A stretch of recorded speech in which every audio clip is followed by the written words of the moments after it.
Hey everyone, so today we're going to take a look at the Ultimate Spider-Man 2024 Volume 1 series that started in Jan 2024 and there's been 10 issues that's come out so far, and I've kept up with the storyline. I've read all the 10 stories that's come out so far by reading the digital scans and reading all the videos that's there out on the YouTube, and I have to say the storyline is really amazing because it's a totally fresh take, but more into that later. One of the best things about this storyline is the fact that the cover arts for these issues is insanely amazing. I mean, you can just get into collecting a particular issue multiple times because the cover art is just so damn awesome in all of this. So let's get into this. So this is written by Jonathan Hickman and it has artwork done by, sorry if I'm pronouncing this wrong, but the artwork is done by Checchetto and David Messina.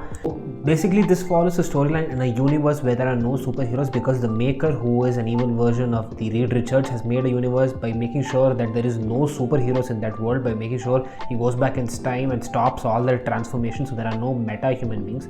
So in this storyline, Peter Parker is just a normal man. He's married to Mary Jane, he has 2 kids and he's happy, which is something people have been desperately wanting for a very, very long time. And what's so great about this storyline is not only is there a new take on how Peter Parker becomes Spider-Man, but the whole storyline in general is amazing, and how they have kind of redefined all the known characters that we have in the Spider-Man world. Take Uncle Ben, Harry Osborn, Gwen Stacy, J. Jonah Jameson. Of course, we know all these characters because we've been very familiar with them over the years, reading many Spider-Man stories and seeing the movies and all that. But in this storyline, while that familiarity is still there's just a new take on them, and it seems very mature, and I'm so happy about that. So one thing that I'm going to talk about is the fact that there are a few issues in this storyline so far where there has been no superheroing at all. Not a villain, not a superhero put on a costume. It's just been one deep conversation between the characters in the storyline, and I think that is so amazing.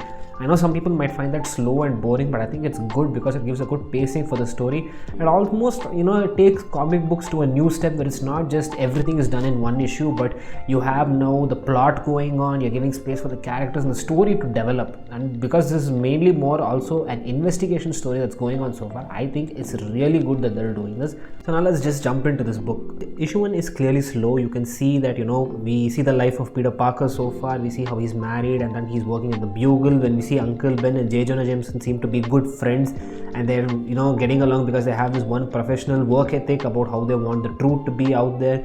And with Fisk taking over the town, they leave the Bugle and they start their own underground organization for detective work that's called the Paper Later.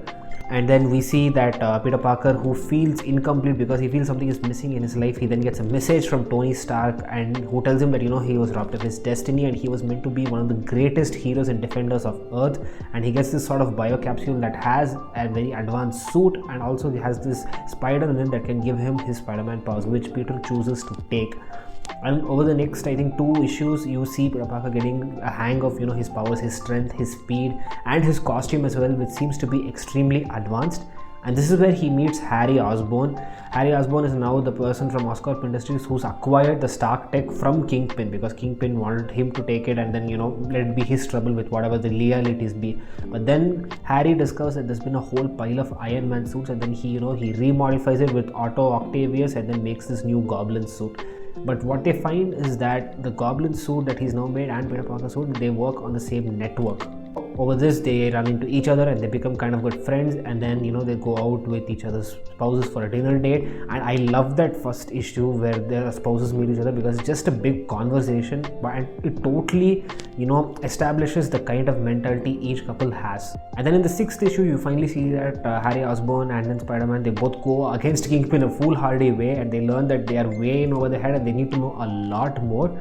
But then I like that also a lot because that is where Peter also reveals to his family that he's Spider-Man, and then MJ is the one who tells that he should be called Spider-Man, and then he swings off with her. I think that shot is just so awesome and iconic. I think it can be framed for sure. So far I am very interested in how the storyline is going, and I cannot wait to see how this goes forward with the Ultimate storyline and the Ultimate Universe overall. And especially with all the news being that you had to read the Ultimate issue number 4 to get a hint about what the Secret War storyline is going to be. I mean, all said and done, the storyline is good. And 616 writers, you guys take notes from this series, because if you don't do something fast, this is going to be the main Prime Spider-Man now, because this is just so good.